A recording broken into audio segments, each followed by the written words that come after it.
Hey, what is up, guys? Welcome back to the channel. So we are working on the shop truck today, and we're going to be working on the fuel system, particularly the fuel pump control. So let's go ahead and show you what we're doing. All right, so we started off with the fuel tank. As you can see, we had some rust issues. Now this fuel tank is probably around 3 or 4 years old, and we were running dual Hellcat fuel pumps in here. So we had a small leaking issue here. Whenever we would fill the tank up all the way to the top, driving around, the fuel was sloshed around, started leaking through here. So when we took it apart, we ended up getting a fuel tank. And while we're doing work, as you guys know, everything snowballed. So initially, I'm still running 2 Hellcat fuel pumps in here, but it was controlled by this dual relay setup. So basically, these 2 wires hooked up to my fuel pumps here. So each one has their own connector. We had 2 relays, 1 for each fuel pump, and we had this wired in to our Holley Terminator X green wire, which powers up our relays to turn on the fuel pump. So this basically was our trigger. It would give power to the relays. The relays were already grounded. Then we would hook up the main power wire, which was this one here, straight up to our battery. And as soon as the green wire got power from Terminator X, both relays would turn on, both fuel pumps will come on, and both fuel pumps will be constantly running. Now we do have 10 AN feed line, we have an 8 AN return, so I had no issues for the longest. The fuel system was working properly. We get enough fuel to do about 1,000 horsepower to the wheels on E85, so plenty of fuel flow. But now we're gonna stagger the setup. We're gonna be running this Aeromotive control kit here. So the way this kit works, separate from this one, whenever the green wire gave it 12 volts, both fuel pumps were on constantly. The only thing that controlled fuel pressure and fuel flow was our fuel pressure regulator, which is also hooked up to our vacuum source. So whenever we went under boost, it would increase the fuel pressure. Now with this setup here, what differs is that this one here will turn on 1 fuel pump under regular conditions, and then it comes with a map sensor. So once the map sensor reads around 4 pounds of boost, it'll kick on the second fuel pump. Now each fuel pump is pulse width modulated controlled, so it can actually increase and decrease the speed.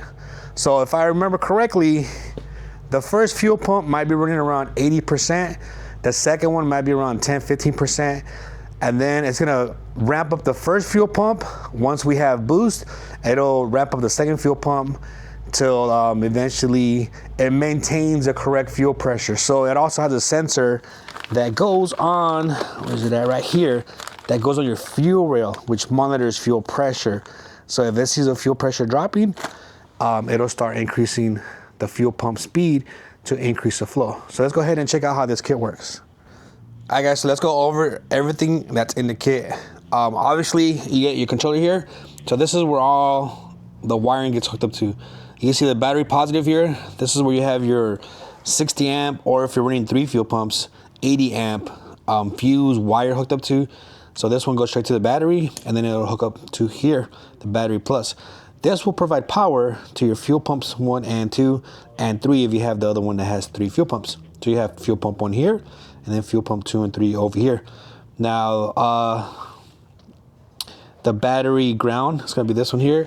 So you wanna make sure that whatever size wire you run for power, you run the same thickness for ground. So I believe this is the one that they give you here, that it's gonna be hooked up to here.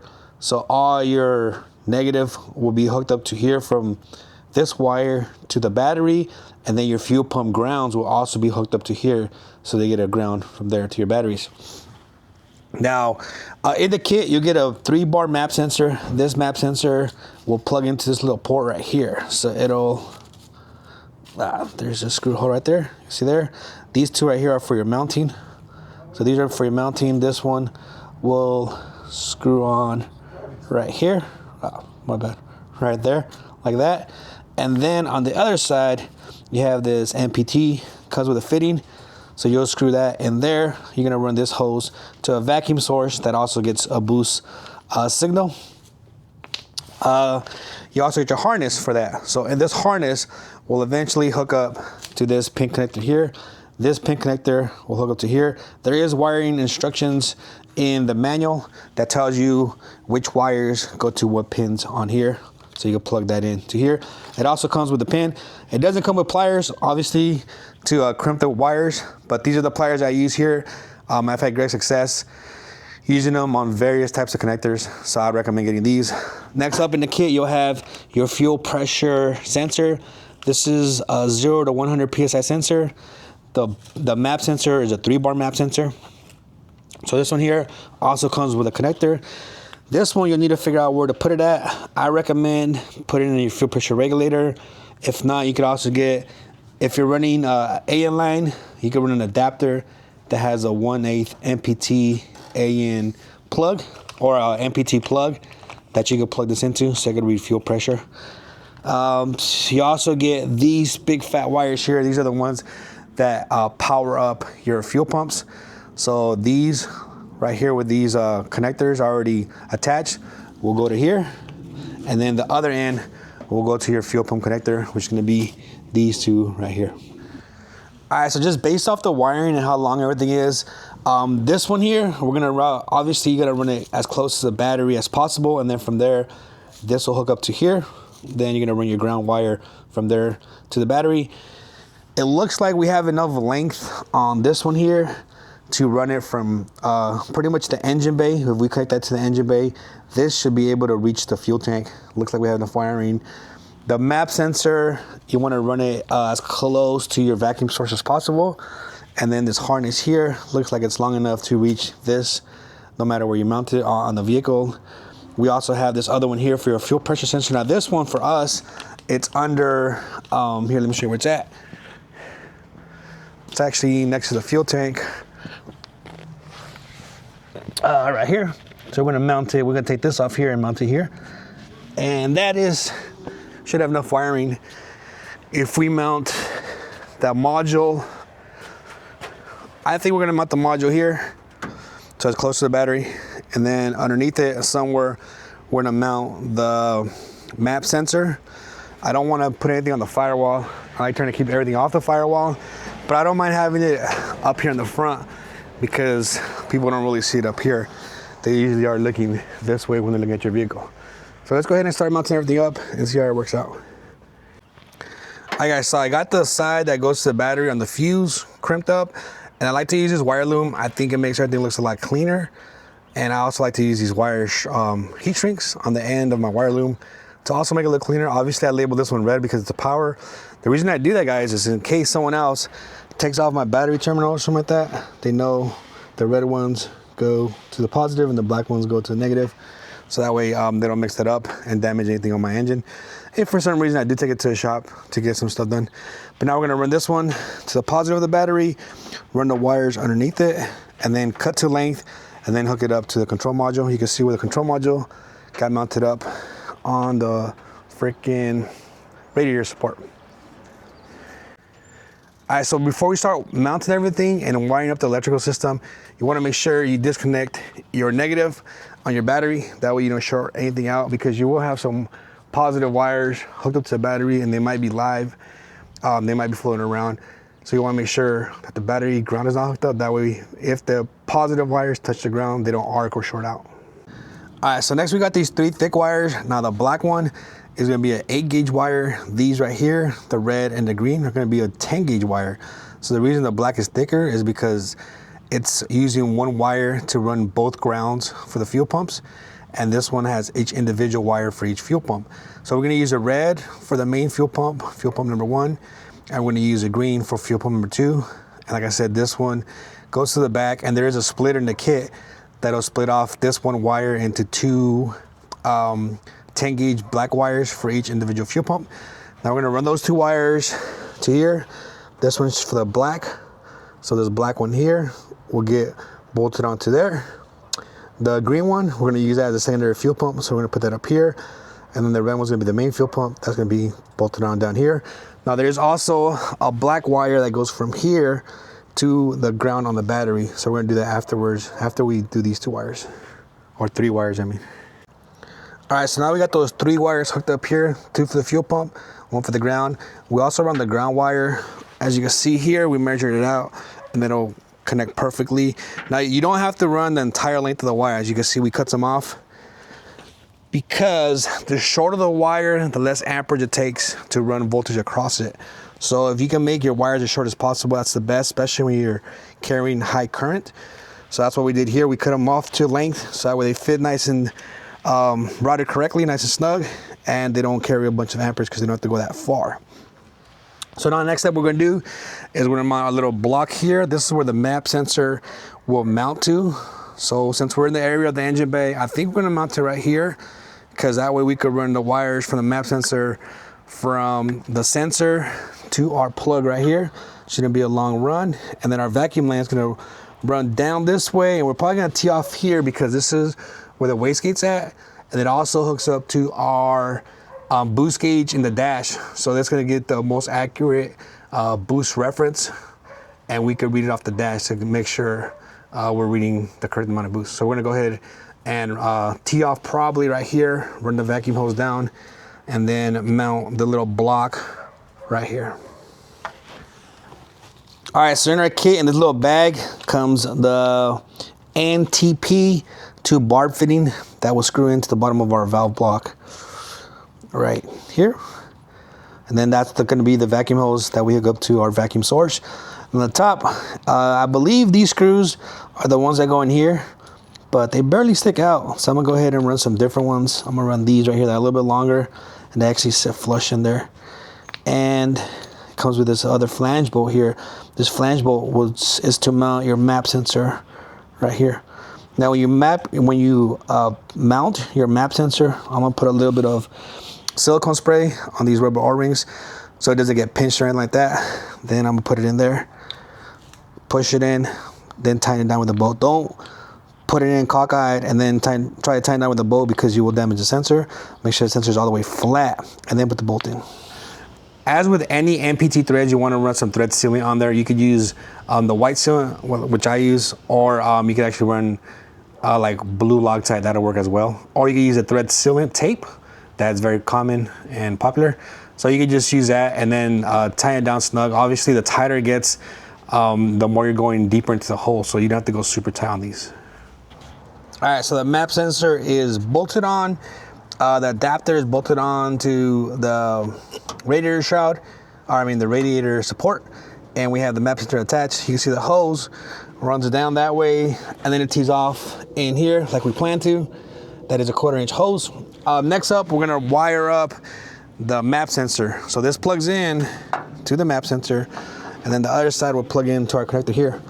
So that tells you right now that this connector, this module here, is what gives the map sensor power. That's the reason why the wire, the positive side on this control unit is a little bit thicker than the ground side, because it powers up other stuff as well.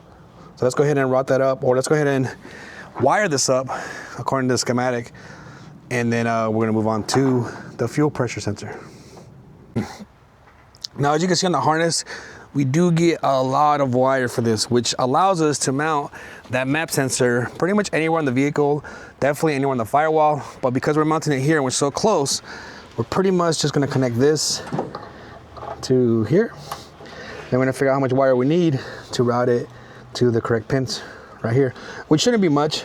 I just gotta figure out if I'm gonna go straight across, or if I'm gonna route this down, probably down, and then route this harness a little bit down, get a little bit of slack, and then back up to the connector like such. I might do it that way. That might be the easiest way, and then we'll be able to tuck some of that wiring to get probably right behind the horn. But that way you can tuck some of that wiring in to get it out of the way, make it look clean. Also, it comes with this little, it's kind of like, if you guys remember those little Chinese finger traps that you pull it and it gets skinny, you push it gets fat. That's the kind of wire loom it gives you, which is pretty cool, but I've never used it before. I did just use it for the big fatter wire that went to the power cables. This stuff, this one right here. And it's not that hard to use, but you do have to squish it together before you can pull it tight. All right, so in order to hook up these wires into this connector, we're gonna be using these little wire connectors at the end and these little plugs. They do come with the kit. What doesn't come with the kit is a wire stripper and these wire crimpers. I'm gonna go ahead and link them down below so you guys can buy the same ones, because these work amazing, and I've been using these successfully for all the other crimps that I've been doing like this. So I'm gonna go ahead and do it. All right, so first thing we're gonna do is we're gonna use these wire strippers. Actually, no, first thing we're gonna do is we're gonna go ahead and put that rubber piece in there, so we don't have to fight the strands of wires. Slide that in. Now we're gonna use the wire strippers. When I use these, if I don't know exactly what size wire that is, I have to go for the bigger one first to see if that strips it. So we'll put it on there. That was obviously too big. Go to the next one down. Too big. Go to the next one down. Too big. Go to the next one down. Perfect. Because if we go too small off the bat, you're gonna start eating some of these little strands of copper that you have here. All right, once we get that done, we're gonna put up our connector. So you want the copper piece to go in the small part, and then we're gonna slide this to the tip because the bigger piece is gonna wrap up around that. It's like that. Hopefully you guys can see that. We grab our pliers. With the pliers here, you can see how there's like that. You can see let's look at the 16 to 14. You can see how there's a W there, and then on the top it's like a little arc. All right, so if you look here at the connector, you have a few different spots. You have this one here that goes around the rubber like that. Then you have this piece right here that goes around the copper strands. So now if you look at your pliers, you have, let's look at 16 to 14 to 16 to 14. You can see how there's a W on the bottom and a little arc on the top. So you want the little arc there, the bottom part, to be on the bottom, the back side of the part that crimps. So the bottom part here will be the arc. The little W part will be on top because that's gonna force it to turn into like that, right? Hopefully that makes sense. Maybe it makes more sense when I do it. So we're gonna put the arc on the bottom, and then like such. So the arc's on the bottom, and these are gonna come in and like that, and squeeze it really, really good. And you can see how that folded into itself right there. Now, pull it a little bit. If you see it move, go ahead and go to the next size down. So we're gonna try it on this one. We're gonna go down to the 20 and 18. So again, the little cup on the bottom, and then the little W on top. So like that. I'm gonna go ahead and squeeze the little top part. And that is nice and tight. Now we're gonna do, for the rubber part, we're gonna use the little 2 circles. So we're gonna use this one because it's smaller. We're gonna go ahead and, again, the cup part always goes on the bottom, and then this goes on top. Squeeze it, and that should squeeze the rubber part just like that. All right? So do all the other ones the same way. And this is very important because if you don't grip this correctly, or it's loose, or it's not touching the copper, that's when you're gonna run into issues where the sensor's not reading correctly, the sensor's not operating correctly. Maybe the fuel pumps are increasing their boost because they're not getting the good boost reference, or they're not seeing the correct fuel pressure. So make sure you guys take your time on this. Watch the video again. If you have questions, comment down below. If I see it, I'll help you out. If not, if you need help, definitely always subscribe to my Instagram. That's where I help people out one-on-one. And trust me, guys, if you guys go to my Instagram, if you guys subscribe, you guys will realize how quickly I reply to you guys, because I take that as a priority. If I'm not working on a customer's car, even if I'm working on a customer's car or my car, as soon as I get a message in the Instagram LS Swap chat subscriber section, within 30 seconds, I'm answering that question, because I'm trying to help you guys out, because I'm assuming you guys are here working on the vehicle. So I'm like, you know what, let me answer his question quick, so that way he could keep going and move forward and hopefully finish up his swap. All right, so here's our connector. It's hard to see, but in the light, you can see that's D over there. Over here is A, so you have A, B, C, D on the top row. And then down here, it says E, and then over here, it says H. So E, F, G, H. Now, if we look at the instructions, we have the orange-black wire to the map sensor is going on pin E, which is this one here. Pin F is the next one over, which is a light green to the map sensor. And then pin G is the next one over, which is a 5-volt gray for the map sensor, which is right next to it. So when you push them in, this is not already in, you put them in so the wire's facing up this way. This is where you squeeze it to engage it. So you push it in, you'll hear a click, and now it's locked in.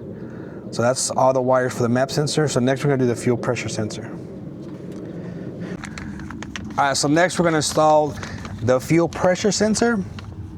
We have to put it somewhere where there's a fuel pressure. I mentioned before I was gonna put it where the fuel pressure regulator is at, which is far in the back. But instead of doing that, you can see down here where the fuel pressure sensor is for our Terminator X. This is what reads the fuel pressure up in the LCD screen. So we have it on one side of the fuel rail, and it's the same adapter. It's a 1/8 MPT. Now instead, I'm gonna go ahead and move this cap here, and then we're gonna put an adapter that goes here with a 1-inch MPT on the outside. I'm gonna go ahead and screw in our sensor right here instead.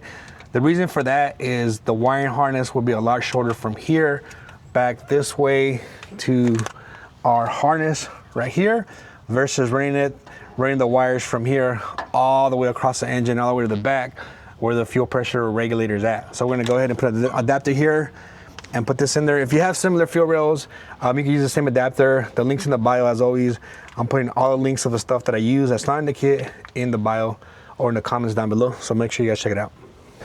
All right, so we're gonna have to order this plug here with the 1/8 inch MPT. Should be here in a couple days, but we're gonna keep going. So assuming this will go in here, we could assume the harness or the connector would be right around here. Now we're gonna run our wiring harness down this way, down through here, below our alternator, and then it will be coming back up to our connector. So our connector will be down here, plugs in here.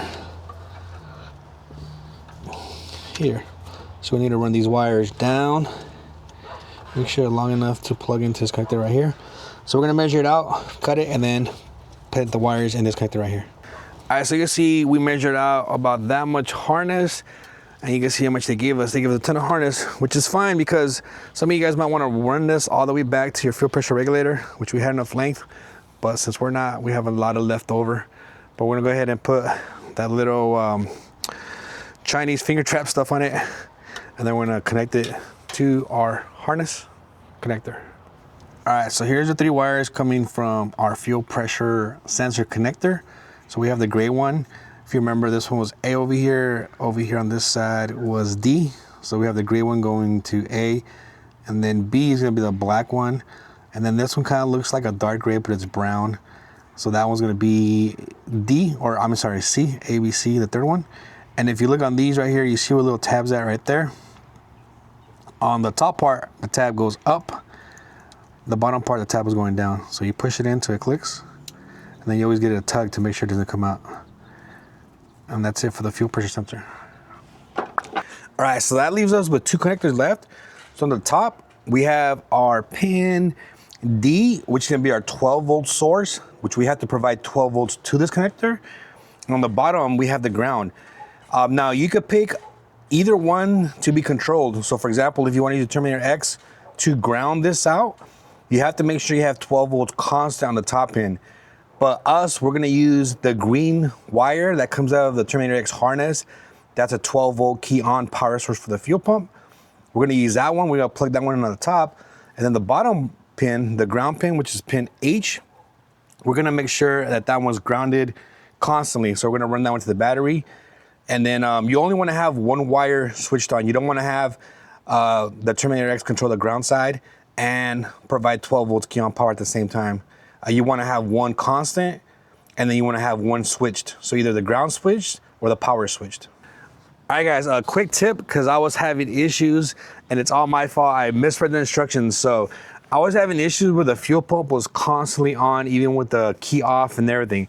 Now, if I look at the directions, the instructions tell you that you have a 12 volt positive signal, and then you have a negative ground wire as well. So you use one to control it, and then you don't need the other one. So basically, if you want to supply 12 volts power, you're gonna use the wire here. So I'm using the green one like I mentioned before. So on the blue wire, we're gonna give that green wire 12 volts to give 12 volts to that blue wire. On the other side, we have the ground wire. So you have the option, you see where that yellow wire is at right there? You have the option to controlling the ground side. Now, I thought if you control the positive, you must give it a ground, or if you control the ground, or if you control the ground side, you must give it 12 volts constantly. That is incorrect, guys. All it needs is one or the other, not both. Even though the instructions say that, but in my head, I'm thinking a relay works by either giving it 12 volts constantly and then controlling the ground, or giving it ground constantly and controlling the power. So here's my ground wire. Vehicle's off. If I have this ground wire hooked up to ground, fuel pump's on. I don't know if you can hear it, but the fuel pump's on. Now, if I turn the key on and then this green wire gets power, then the fuel pumps come on. Let's see if we can hear it. I don't think you guys can hear it, but you'll see the fuel pressure right there. So obviously the fuel pumps come on with the key on. So basically, guys, like the instructions said, I don't know why I had a brain fart. Only hook up one or the other. So this is our ground side wire. We're just gonna cut that off and we should be fine. All right, so I went ahead and reused some of the wires.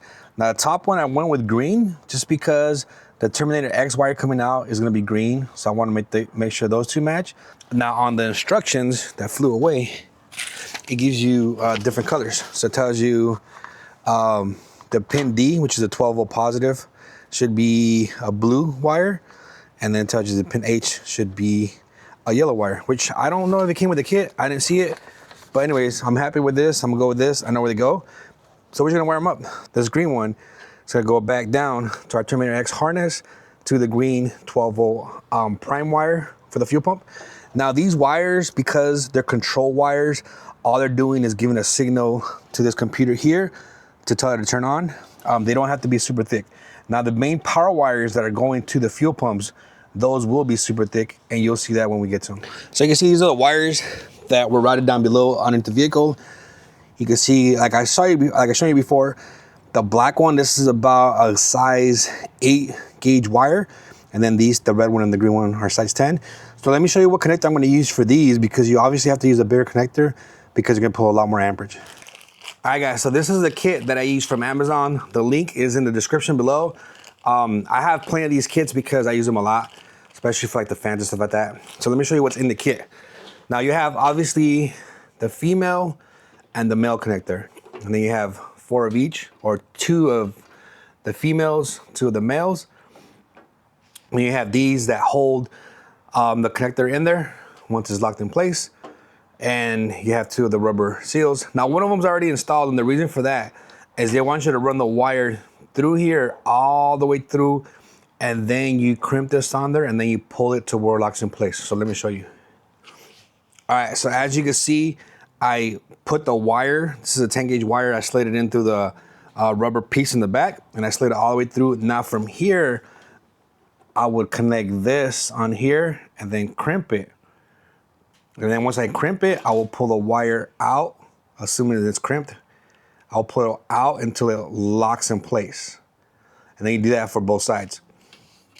On this side, you do just like normal. You run the wire through here, and then you crimp the piece on the wire, and then you slide these and then lock in place. So as you can see, this side over here, the one we push the wires through, I already have it hooked up on my fuel tank. So now I'm gonna do is connect this one and crimp these on there to the big lines that are sticking out of, or the big wires that are sticking out of my truck. So one thing to know, guys, if you are running dual fuel pumps, obviously you're gonna have 2 connectors. And if you have 3, you're gonna have 3 connectors. So make sure that they are all the same. So right here, you see where our tab's at. Now you can see our power wires to the left of that. Flip this around, the tab and the power wire is to the left of that. The reason you wanna do that is because if you have them mixed and matched, these here, you can see how I put the dot on there, because that's gonna be my positive side. So when I go to clip it in, you can see the red lines up to the white. Now, if I, for some reason, let's say this one was switched around and the left side was black, then that means if I hook this connector on over here, the fuel pump will be spinning backwards. So I will get no fuel pressure. So the reason you want to do them all the same is then it won't matter which one you connect over here. You could hook this one up to here and it'll run, hook this one up to here and it'll run. All right, guys, the fuel tank is back in there. The fuel lines are hooked up. We went and did a nice little cover plate here for the fuel tank so we can fill it up. We're about to fire it up. My son went to go get some gas, But that's it for this video, guys. If you guys have any questions or you guys need help with your LS swap, definitely hit me up on Instagram at LS_swap_SD. So this is what it looks like all installed. You can see how the control module's here. Sorry about the soap, we just watched the cars right now. The map sensor was here. Everything's wired up, nice and smooth. Here is a sensor up here for the fuel pressure. This is where you tapped in for the vacuum for the boost. Now again, guys, if you have any questions, definitely hit me up on Instagram. Make sure you guys subscribe. That's where I answer everybody's questions. And the next video you probably see this truck is probably gonna be the dyno section. So we're probably gonna dyno it on E85 and see what it makes. Last time it made 994 to the wheels. So we have a few upgrades that we're doing to it. So hopefully we can break 1,000 to the wheels. That's the goal. So again, guys, I'll catch you guys on the next video.